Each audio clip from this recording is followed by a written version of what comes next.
आधी गाय आधी चुड़ैल। हरिनगर नाम के एक छोटे से गांव में शंकर नाम का एक व्यक्ति अपनी बीवी और अपनी गाय के साथ रहा करता था। शंकर के घर का गुजर बसर उसकी गाय के द्वारा ही चला करता। ऐसे ही एक रात शंकर अपनी बीवी के साथ सो रहा होता है, तभी जोर से हवाएं चलने लगती हैं और एक साया उड़ता हुआ नगरी में आ जाता है।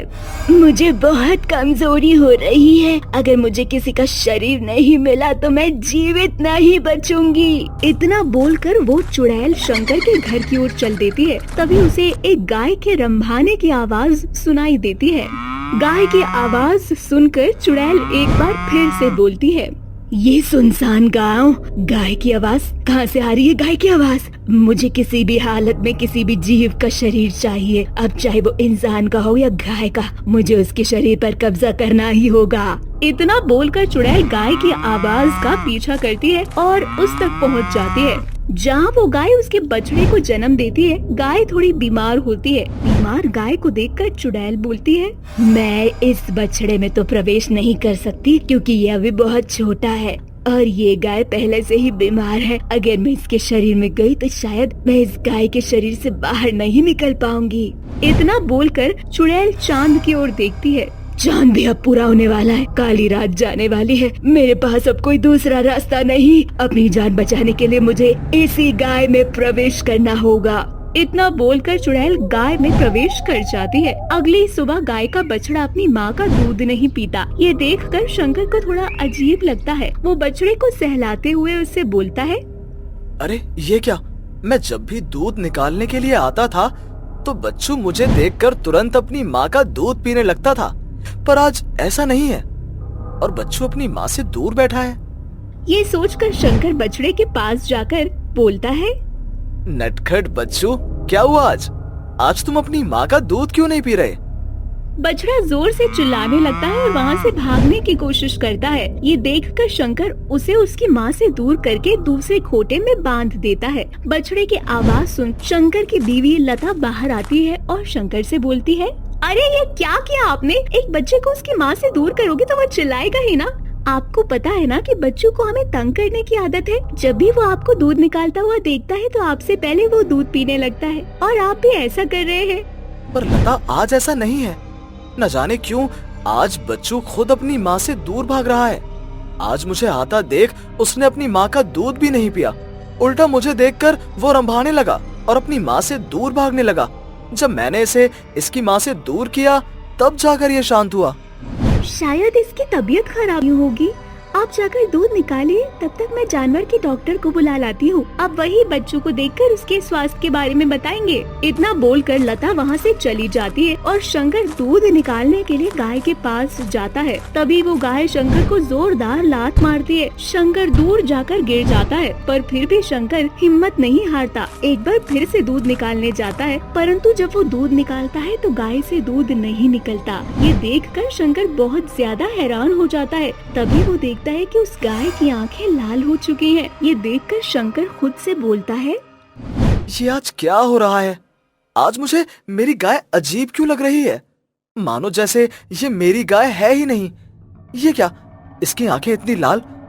एक काम करता हूँ, बच्चू के साथ इसे भी डॉक्टर को दिखा देता हूँ। लगता है बच्चू के साथ गाय भी बीमार है। थोड़ी ही देर में लता डॉक्टर के साथ घर आती है। डॉक्टर गाय और उसके बछड़े दोनों को देखता है। शंकर जी, आपकी गाय और बछड़ा दोनों ठीक है। अगर ऐसा है तो फिर आज मेरी गाय ने दूध क्यों नहीं दिया?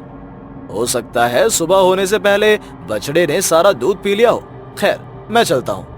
इतना बोलकर डॉक्टर वहाँ से चला जाता है। जब रात हो जाती है और शंकर लता के साथ सोने के लिए चला जाता है, परंतु शंकर को नींद ही नहीं आ रही होती। वो बार बार अपनी गाय को देखने लगता है। तभी वो देखता है कि उसकी गाय आधी चुड़ैल में तब्दील हो चुकी है। अपनी गाय को चुड़ैल के रूप में देखकर शंकर के होश उड़ जाते हैं। तो वही चुड़ैल खुद से बोलती है, अब मुझे इंसानी खून पीना है। रात के 2 बज चुके हैं, पर मैं इस गाय के शरीर से कैसे बाहर निकलूं? मैं तो इसके शरीर में कैद हो चुकी हूँ। चुड़ैल अपने शिकार के बारे में सोच रही होती है कि तभी उसकी नजर एक आदमी पर पड़ती है। उस आदमी को शंकर के घर के पास से गुजरता हुआ चुड़ैल खुद को खूंटे से खोल लेती है और आधी गाय आधी चुड़ैल के रूप में उस आदमी के पास जाती है। चुड़ैल को देख आदमी अपनी आंखें मलता है और चुड़ैल से बोलता है, हे भगवान, ये कैसी गाय है?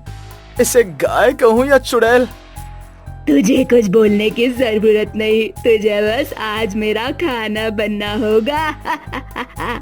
इतना बोलकर उस आदमी को खा जाती है। ये देखकर शंकर की चीख निकल जाती है और शंकर बेहोश हो जाता है। चुड़ैल शंकर की चीख सुनती है और उसके पास जाकर देखती है कि शंकर बेहोश पड़ा है, जिसके बाद चुड़ैल खुद को एक बार फिर से खूंटे से बांध लेती है और सुबह होते ही शंकर सारी बात अपनी बीवी को बताता है, जिसके बाद शंकर अपनी बीवी के साथ मिलकर एक बाबा के पास जाता है और सारी बातें बाबा को बताता है। शंकर, वो चुड़ैल तुम्हारी गाय के शरीर में कैद हो चुकी है। अब वो चुड़ैल चाहकर भी गाय के शरीर से नहीं निकल पा रही है, इसलिए वो चुड़ैल आधी गाय और आधी चुड़ैल बन चुकी है। अब उस चुड़ैल से तुम्हारी गाय तभी मुक्त हो सकती है जब तुम्हारी गाय की मौत होगी। पर बाबा, मेरी गाय मेरी आखिरी सहारा है। अगर उसे कुछ हो गया तो मैं अपना घर कैसे चलाऊंगा? मैं समझ रहा हूँ शंकर, मैं अपनी तरफ से पूरी कोशिश करूंगा। मैं एक पूजा करूंगा और उस चुड़ैल को मुक्ति दिलाऊंगा।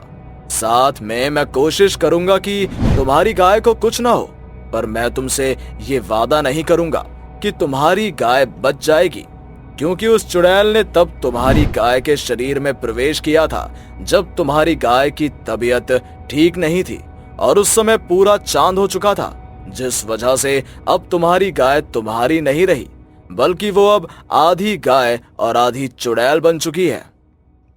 बाबा की बात सुनकर शंकर विवश हो जाता है, जिसके बाद बाबा उसके साथ उसके घर जाते हैं और पूजा पाठ करते हैं। अब चुड़ैल पूरी तरह सबके सामने आधी गाय आधी चुड़ैल के रूप में आ जाती है, परंतु बाबा उससे नहीं डरते और अपनी तंत्र विद्या से उस चुड़ैल को कैद कर लेते हैं। जैसे ही चुड़ैल उस गाय के शरीर से निकलती है, शंकर की गाय अपना दम तोड़ देती है और बाबा उस चुड़ैल को अपनी बोतल में कैद कर लेते हैं, परंतु शंकर की गाय उससे दूर हो जाती है, जिसके बाद शंकर बोलता है, मुझे माफ करना मेरी गाय, तुमने मेरी इतनी मदद करी, पर फिर भी मैं तुम्हारी रक्षा नहीं कर पाया। इतना बोलकर शंकर रोने लगता है। तभी वो देखता है कि उसकी गाय जीवित हो चुकी है। ये देखकर शंकर हैरान हो जाता है और बाबा बोलते हैं, तुम्हारी गाय पर स्वयं देवी माँ का आशीर्वाद है शंकर, इस वजह से तुम्हारी गाय बच गई और ये चुड़ैल मेरी बोतल में कैद हो गई। अब तुम फिक्र मत करो और पहले की तरह अपनी जिंदगी जियो। जिसके बाद शंकर एक बार फिर से पहले की तरह अपनी जिंदगी जीता है और उस बछड़े को अपनी माँ के साथ फिर से बांध देता है।